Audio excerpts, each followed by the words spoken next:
Alrighty. This is part 4, number 9. We talked a little bit about investing, and now we're going to talk about what you could invest in that'll do a lot of the heavy lifting for you. Because, if you're going to be paying some fund or paying some company to give you access to invest in a fund, you're going to have to, pay fees. So if you want to pay the smallest amount of fees, there's a certain type of fund that you can look at that does a lot of the heavy lifting for you and has pretty low fees because there's not a lot of management that goes into it. So, when you're pooling your money into or when you're giving your money to these investment companies, a lot of the times what you're going to be investing in is what's called a mutual fund.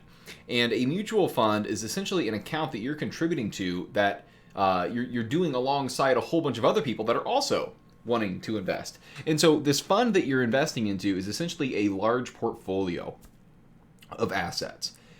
These assets can be stocks, they can be bonds, but essentially you and a bunch of other strangers are all channeling money through this company into this fund that is essentially investing your dollars into the stocks and bonds that make up a portfolio, right? Of course, it's not just random, right? You get to choose what funds you invest into, and they'll tell you, hey, these funds, it's made up of this, it's these kinds of stocks, these are more growth stocks, so they grow in value. These are more dividend stocks, these more pay dividends back, and they're meant to give you a more immediate cash return as opposed to giving you a return in the sense that the stocks are gaining value.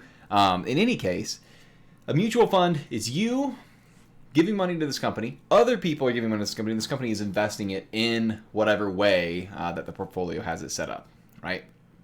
They call them mutual funds because they are mutually funded, right? It's many individuals contributing to it, okay? So that is a mutual fund, okay? You and a bunch of other people are contributing money into this fund, and this fund is being used to purchase assets and grow the fund. That way, then, whenever the time comes for, the dividends are paid out or when a share grows in value, your share of that fund is relative to how much money you put in, right? So if there's 10 people paying into this fund and they're all paying in the same amount, each person is going to have a tenth. But let's say there's, 9 people and I'm paying in double what everyone else is, then I would get 20% of the fund, right? Because if $100 are being put in and I'm putting in 20, then I essentially get 20% of the returns, right? That's the idea with a mutual fund. So with a mutual fund, there's really 2 types of equity funds, right? So we're looking at mutual funds.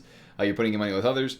A equity fund or a mutual equity fund. An equity fund essentially is another type where we're throwing something on top here, right? We're just putting equity in front of in front of mutual fund. So equity is your share of ownership of something, right? So in that example where I mentioned that $20, I would own 20% of the equity in that fund. Okay, so just don't get confused with that. I'm just using another term to demonstrate this idea of a mutual fund. So when it comes to these different funds, there's 2 options you have. You can have someone manage this fund where you have a bunch of experts and people with economics degrees and finance degrees going in and doing calculations and trying to find out, okay, what stocks are the best returns? Which ones are going to do the best? Which ones are undervalued right now in the market and are really worth more and they're just people don't know it yet? What bonds are going to have the best returns?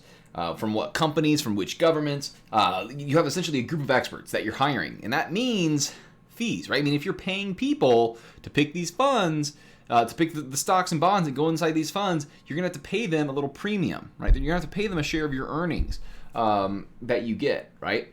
However, there's another type of mutual fund, another type of mutual equity fund that you can do, and that is an indexed equity fund. And essentially, you just throw them into an index. An index would be something that essentially just distributes it equal to whatever these companies have set up beforehand. So one example is the S&P 500, you may have heard, or the Dow Industrials. The S&P 500 is literally the Standard & Poor's 500. It's just the top 500 companies. So when we talk about indexing your money, we're just taking, if you're investing in the S&P 500, that index, you're literally just taking your money and you're indexing it on the top 500 stocks. I mean, you take your money and you're just investing it in the top 500 stocks on the stock market. Yeah? So you can kind of see how easily the S&P 500 is to invest, right? It diversifies because it's just doing the top 500, right? So it diversifies across different industries. It diversifies across different countries.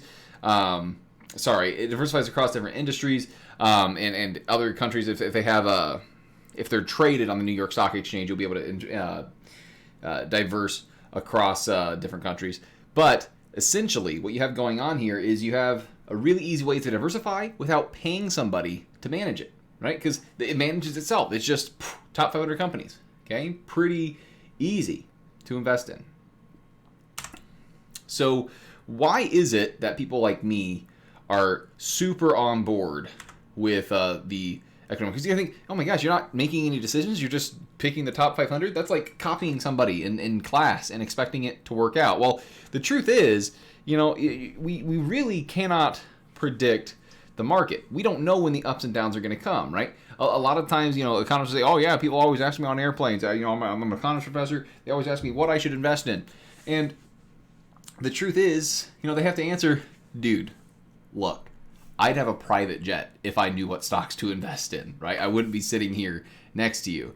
The truth is, folks, we really can't tell what the good stocks and bad stocks are going to be. So let's go ahead and watch this funny commercial here. Ally Bank, why they have a Raise Your Rate CD. Tonight, our guest, Thomas Sargent, Nobel laureate in economics and one of the most cited economists in the world. Professor Sargent, can you tell me what CD rates will be in 2 years? No.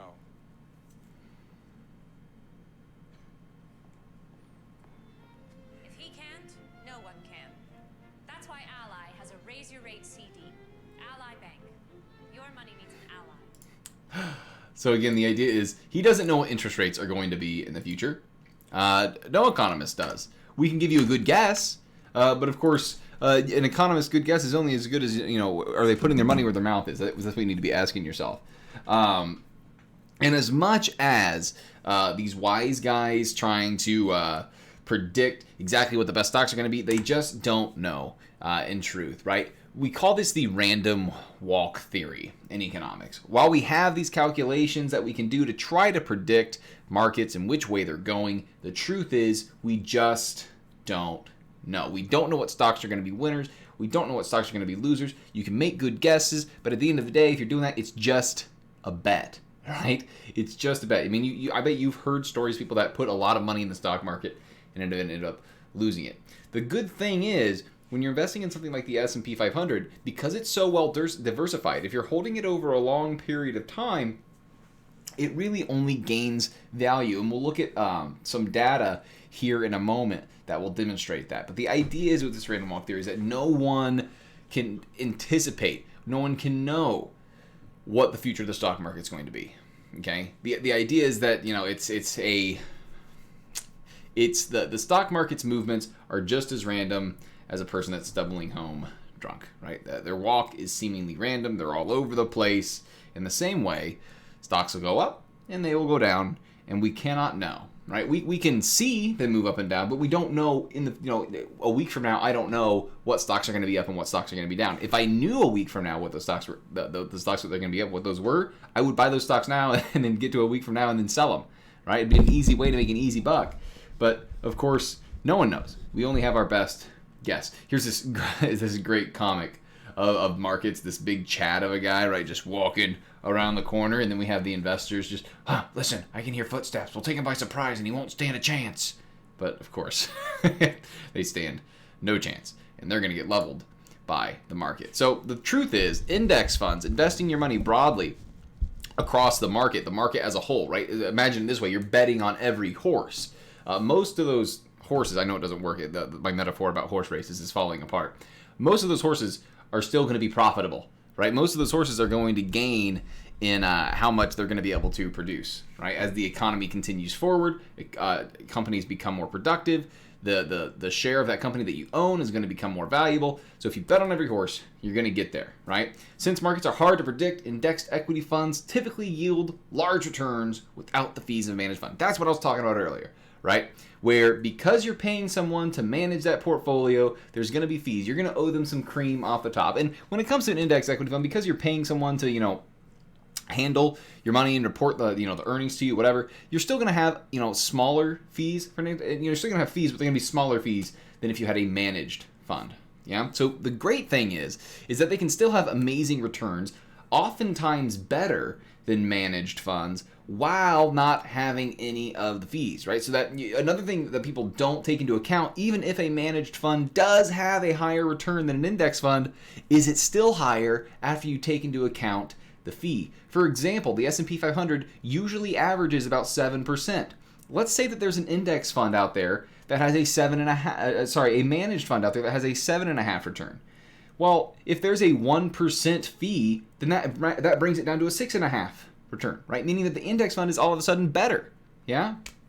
So index funds, they've always had great returns. The S&P 500 again has averaged a 7% return. In recent years, it's been as high as 10, and I mean, we can assume that they're going to be similarly returning high numbers in the future because, well, we know that it's done in the past, and we know that the businesses that are in the top 500 companies are going to continue to grow and do well and become more profitable. And as more companies come in to be the top 500, those companies have a good chance of becoming more profitable. And the thing is, folks, to be honest, if the top 500 companies that are traded on the New York Stock Exchange, if in the next, 5-10 years, if they're not there, I have much bigger problems. That means society has taken a sharp turn for the worse. Okay.